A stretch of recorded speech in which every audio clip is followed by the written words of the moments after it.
इस खबर पर दिल्ली से हमारे संवाददाता बलराम पांडे जुड़ेंगे, लेकिन इससे पहले आपको आतिशी का वो बयान हम सुना देते हैं जिसमें उन्होंने जीएसटी को पीएमएलए एक्ट में लाने पर सवाल उठाए हैं। देखिए,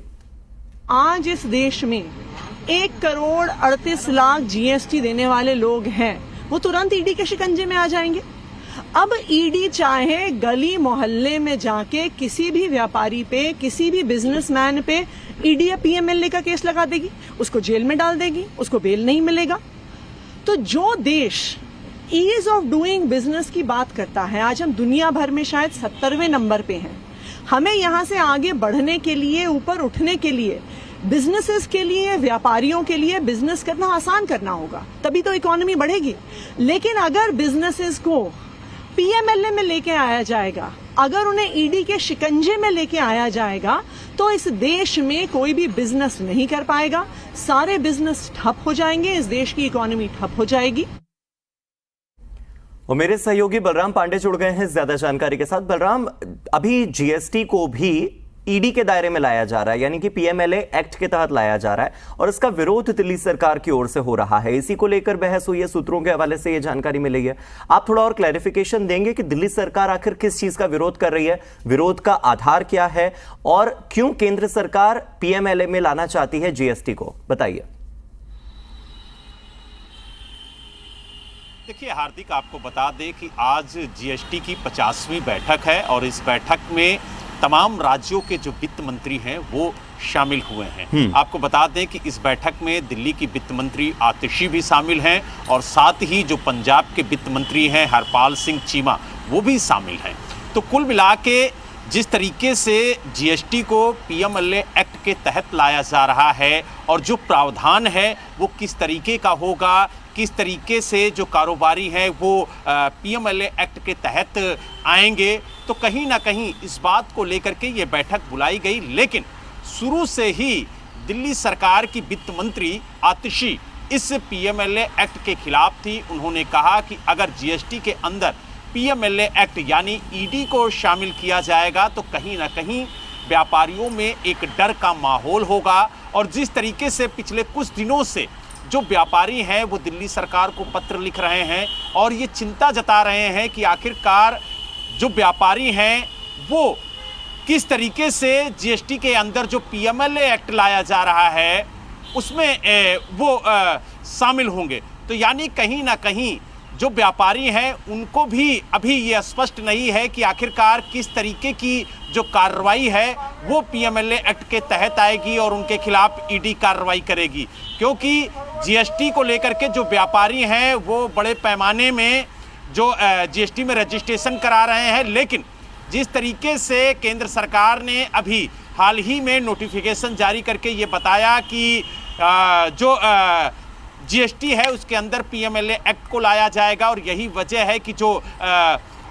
वित्त मंत्री है राज्यों के उन्हें इस बैठक में बुलाया गया है। लेकिन इसी पीएमएलए एक्ट को लेकर के जो दिल्ली की वित्त मंत्री है आतिशी, उनमें और जो केंद्रीय वित्त मंत्री है निर्मला सीतारमण, उनमें तीखी नोकझोंक हुई और उन्होंने कहा कि जिस तरीके से जीएसटी में ईडी का दखल दिया जा रहा है, जिस तरीके से ईडी द्वारा पीएमएलए एक्ट के तहत कार्रवाई की बात कही जा रही है, उससे कहीं ना कहीं जो व्यापारी हैं, जो कारोबारी हैं वो भयभीत हैं और कहीं ना कहीं जो देश के अंदर कारोबार है वो प्रभावित होगा अगर ईडी का दखल जीएसटी के अंदर होगा। बलराम, अगर हम इसे बहुत ही आसान भाषा में समझने की कोशिश करें अरविंद केजरीवाल के उस ट्वीट का जिक्र करते हुए जिसमें वो कह रहे हैं कि जीएसटी एक बहुत ही जटिल प्रक्रिया है, बहुत से ऐसे कारोबारी हैं, मैं उन छोटे छोटे कारोबारियों की भी बात करूंगा जो अपनी दुकान चलाते हैं, जिनकी किराने की दुकान है या जिनकी पान की भी दुकान है, अगर वो लोग जीएसटी, कुछ लोग जानबूझकर नहीं देते हैं और कुछ लोग इसलिए नहीं दे पाते क्योंकि उन्हें समझ नहीं आ रहा है जीएसटी क्या है क्या नहीं है, तो बहुत से ऐसे लोग हैं जो जीएसटी भर भी रहे हैं, बावजूद इसके कोई ना कोई रीजन निकालकर किसी न किसी प्रावधान में फंसाकर उन्हें जेल में डाला जा सकता है। छोटे से छोटा व्यापारी, छोटे से छोटा कारोबारी भी जेल में जाएगा। और ईडी के केस में पीएमएलए एक्ट में यह भी एक प्रावधान है कि अगर आप जेल में चले गए तो जमानत आसानी से मिलती नहीं है, जैसा कि अब ये मनीष सिसोदिया के साथ हो रहा है। तो यानी कि फिर एक मनीष सिसोदिया नहीं, फिर हर व्यापारी मनीष सिसोदिया जैसा हो सकता है। इस तरह का आरोप अरविंद केजरीवाल लगा रहे हैं। और अगर वाकई ऐसा है तो ये तो अपने आप में एक बहुत ही बड़ा कदम है जो हर कारोबारी को और हर व्यापारी को नुकसान पहुंचाएगा। देखिए, आपको बता दें कि पीएमएलए एक्ट के तहत जब ईडी कार्रवाई करती है तो जो आरोपी होता है उसे सबूत देने होते हैं कि मैं बेगुनाह हूं जी। नहीं तो जब तक जांच चलती है ईडी की तब तक वो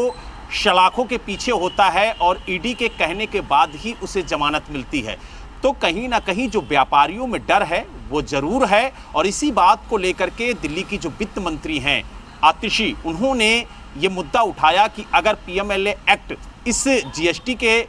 अंदर लाया जाएगा तो कहीं ना कहीं जो